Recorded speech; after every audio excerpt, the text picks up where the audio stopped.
So market power refers to the firm's ability to raise its price. We talked about how firms have no ability in perfect competition to increase their prices. And that's because each firm is producing an identical product to the rest of the firms in the market. There are lots and lots of firms. So in perfect competition, we would have a demand curve that looks like this. Firms would observe the price in the market. That price would be fixed for the individual firm. They're not going to be able to sell their product for any higher price because all of their competitors are selling an identical product at the market price. And so we have perfectly elastic demand curve.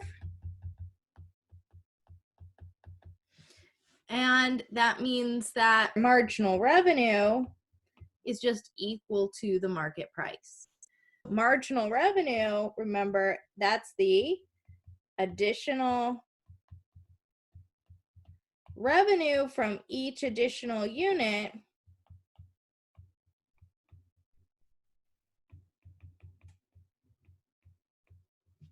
So in competition, we said firms observe the price, they set price equal to marginal cost in order to maximize profits, and that's how they make their production decisions.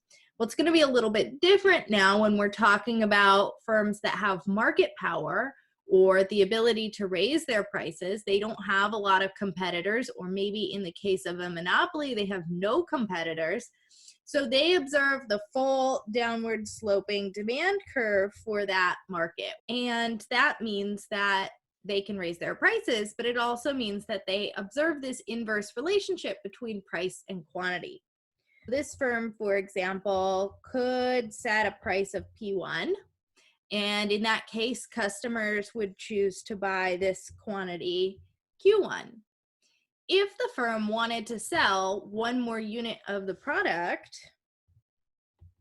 say we want to move over here to Q2, in order to do that, they have to lower their price. In order to sell one additional unit, the firm would need to lower its prices for all of the units it's selling. Now, we are assuming here that firms set one price for all of their customers. And that's true in a lot of cases. When you go to the grocery store and you buy apples, right, everybody pays the same price for an apple. So all of their customers now are going to be paying this new lower price of P2. So we want to think about what that means for marginal revenue. What is the additional revenue that we get from that one additional unit? Well, it's going to be less than P2, right? Because I sell one more unit, I get the price, I get the amount of money that I sell the unit for, that's P2, but I also am losing money on the sale of all of the other units that I'm selling since I lowered my price from P1 to P2. So in general, when firms have market power, marginal revenue is not equal to price. In fact, it's always less than the price that they sell their products for.